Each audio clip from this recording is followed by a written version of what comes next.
Salut tout le monde, j'espère que vous allez bien. Je vous retrouve aujourd'hui accompagnée de ma petite sœur. Salut! Où est-ce qu'elle va me poser des questions qu'une élève qui rentre au secondaire peut se poser. Moi, je suis passée par là, je m'en vais en secondaire 4, donc j'ai quand même l'expérience et je vais essayer de répondre au mieux possible à ces questions qu'elle se pose, mais que n'importe qui rentre au secondaire peut se poser, que peut-être que moi aussi je me suis posée. Et c'est ça, je vais essayer d'y répondre du mieux que je peux. Donc si c'est une vidéo qui vous intéresse, je vous invite à passer à la suite. C'est parti! Est-ce que je vais être dans la même classe? Est-ce que je pourrais être dans la même classe de mes amis? Oui, c'est possible, mais faut pas que tu t'attendes à être dans la même classe que tes amis. Et c'est ça qui est le fun, qui est merveilleux, qui est intéressant. C'est que de cette façon-là, tu vas connaître du nouveau monde, tu vas apprendre à te faire des nouveaux amis. Puis à mes yeux, le secondaire, c'est là que tu vois qui sont tes vrais amis parce que tout le monde va avoir des gangs différentes. Il y en a que tu vas continuer à parler, il y en a que tu vas moins voir, il y en a que tu vas plus voir du tout. Les gens changent quand ils rentrent au secondaire, ils vont peut-être prendre un peu plus confiance en eux, ils vont peut-être se tenir avec du monde plus populaire ou des trucs comme ça. Fait que tu peux te retrouver dans la classe de tes amis du primaire que tu parles plus au secondaire. Moi, ça m'arrive du monde que j'ai dans mes classes au secondaire, mais que je parle plus, ça fait des années. Puis c'est carré comme ça parce que tu vas apprendre à connaître du nouveau monde, puis tu vas te faire des nouveaux amis que eux peut-être vont être ton meilleur ami, puis que dans le temps, ben, vous allez encore être amis. Ok. Quel sera mon horaire? Toi qui s'en vas en Calixion, tu vas avoir principalement des sciences. Moi j'ai ça. Tu vas avoir beaucoup de français, mathématiques, anglais parce que ce sont les cours de base que tu dois absolument passer. Sinon, tu vas avoir les autres cours, donc histoire, toi tu vas avoir art plastique. Nous on n'a pas de musique, donc éducation physique, etc. Mais ton horaire va être principalement pour toi conseillé de sciences, anglais, français, mathématiques. Pour quelqu'un de normal comme moi c'est vraiment beaucoup de français maths sur 9 jours parce qu'à notre école c'est comme ça qu'on fonctionne. J'ai 8 jours de français consécutifs, 6-7 cours de mathématiques, donc c'est principalement ces cours-là que t'as. Avec qui je vais être dans mon casier? Comment je peux savoir qui je pourrais être? Ton casier, t'as deux solutions à notre école. Parce que c'est pas toutes les écoles qui fonctionnent comme nous. Soit tu l'as choisi, donc avec qui tu veux être. Soit tu peux tenter d'être toute seule, mais en secondaire 1, ça me surprendrait parce qu'il n'y a pas beaucoup de casiers filles de secondaire 1. Soit tu vas te retrouver avec une nouvelle personne. Donc là, c'est de coordonner avec cette personne-là, de trouver un moyen de s'entendre. Ok, ben ça c'est mon espace, c'est ton espace. Moi, je veux que ça reste propre ou je m'en contrefous. Pas à peu près. C'est à toi de coordonner, puis peut-être que cette personne-là, ben, tu vas super bien t'entendre. Comme ça se peut qu'il y ait des malentendus. Mais là, à ce niveau-là, il faut essayer de trouver un milieu d'entente. Puis au pire des cas, tu peux tenter de changer de casier. Mais si tu es capable de trouver un milieu d'entente, puis ou de juste t'entendre bien avec la personne, c'est génial et parfait. Ok. Est-ce que je peux garder mes amis ou je vais toutes les perdre? Tu vas en garder certains. Ça, c'est pas mal sûr. Si tes amis tiennent à toi, vous allez rester comme ça. Mais attends-toi pas à ce que tes connaissances ou amis, mais pas les plus proches, soient encore tes amis. Moi, j'ai vraiment 3 amis principalement que je parle encore du primaire. Mais c'est tout là. Et c'est Amélie, Bradley et Sarah. C'est les 3 seuls à qui je suis vraiment proche. J'ai connu Mario que je suis vraiment proche maintenant. Mais tu vas pas rester amie avec tout le monde du primaire. Et c'est comme ça parce que tout le monde va rencontrer du nouveau monde, va se rapprocher du nouveau monde. Tu vas peut-être mieux t'entendre avec une autre fille qu'avec ta supposée meilleure amie du primaire. Donc, non, tu garderas pas nécessairement tous tes amis, mais tu vas rencontrer des nouveaux et ça va être super. Ben, ta réponse correspond un peu avec ma 5e question, c'est est-ce que je vais me faire des nouveaux amis? C'est certain. Le meilleur moyen que tu peux te faire des nouveaux amis, c'est oui de communiquer en classe, mais c'est pas le meilleur endroit, je te dirais, parce que là, quand tu as des travaux d'équipe, oui, mais quand tu es seul, si tu parles, tu vas certainement te faire avertir et te faire mal dehors. Le meilleur moyen de connaître du nouveau monde, de te faire des nouveaux amis, c'est en t'impliquant dans la vie scolaire de ton école. Va à la rave d'étudiants, va à la brigade culinaire pour nous, va dans des équipes sportives.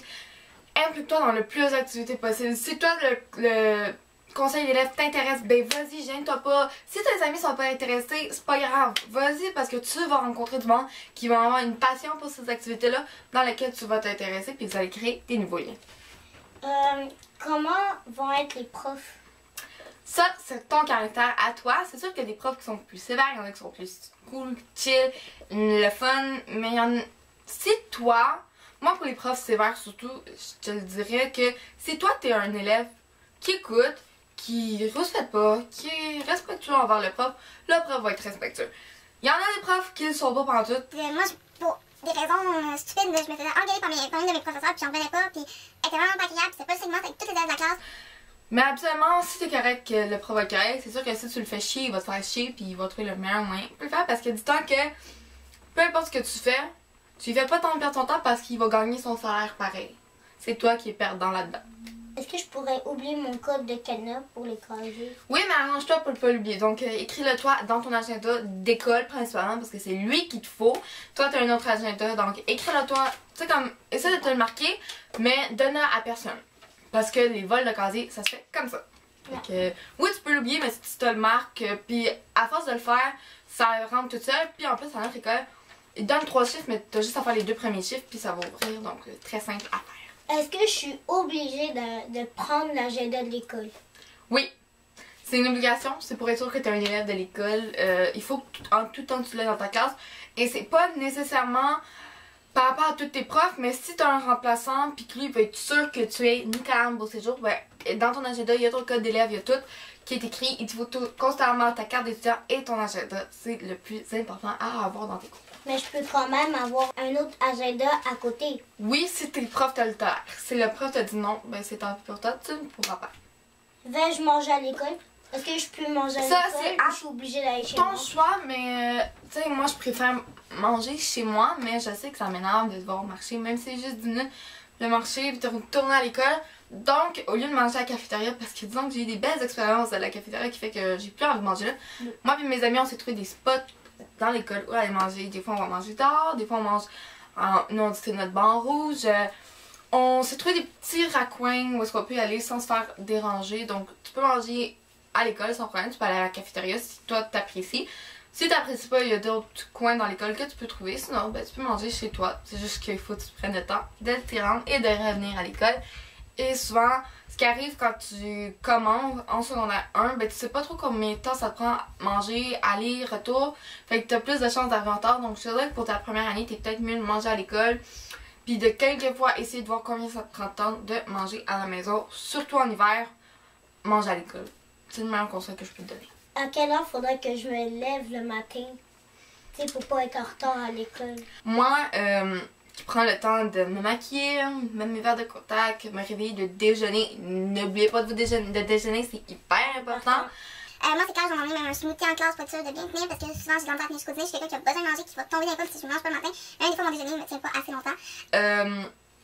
Donc, je te dirais de te lever toujours une première 45 minutes avant ton départ. Comme moi, je pars de la maison vers 7h45, 7h50, ben je suis debout à 7h et des fois, mon corps, toute seule, là, sans mon cœur, je me lève à 7h30, 7h45, c'est parfait. Comme ça, je peux vraiment prendre le temps de bien me réveiller. C'est ça, de bien me réveiller, de prendre un bon déjeuner, de préparer comme il faut et d'être prête pour aller à l'école. Parce que si tu te lèves 10-15 minutes avant, que tu te presses, go, go, go, tu déjeuneras pas, tu vas pas être en forme de la journée, tu seras pas prête comme tu le veux. Fait que là, tu vas avoir l'air bête, tu vas être morose, tu seras pas agréable avec personne. Tu vas te pogner avec tout le monde. Fait qu'une demi-heure 45 minutes avant de partir. Est-ce qu'on a le droit de manger ou boire en classe? Parce que tu sais, des fois, il y a des écoles qu'on n'a pas le droit. À notre école, manger en classe, c'est tolérance zéro. Il y a des bonnes chances que tu te fasses mettre au local de retrait. Boire, ça dépend des profs. Il y en a qui acceptent les bouteilles d'eau comme il y en a qui acceptent pas. Donc voilà, c'est ce qui conclut la vidéo où est-ce que j'ai répondu aux questions d'une élève qui rentre en secondaire 1. Nickel, je te souhaite une bonne rentrée scolaire. Merci. Tout va bien aller, je te le promets. Je vous promets que ça va bien aller votre rentrée scolaire. Je vous souhaite une bonne rentrée. Likez la vidéo si ça vous a plu. Dites-moi en commentaire en quelle année vous rentrez, si vous allez au primaire ou au secondaire. Dites-moi si vous allez au cégep, à l'université ou vous avez fini vos études, ce qui est parfait. Abonnez-vous si ce n'est pas déjà fait. Venez me rejoindre sur les réseaux sociaux, Instagram et Snapchat, ainsi que ma petite sœur. Tout sera en barre d'infos. Si vous êtes un maniaque ou une maniaque de films et de cinéma, je vous conseille d'aller voir le site web cinemaniacs.net pour pouvoir participer au concours de films en première. Sinon, on vous dit à la prochaine. Et on fait plein de bisous.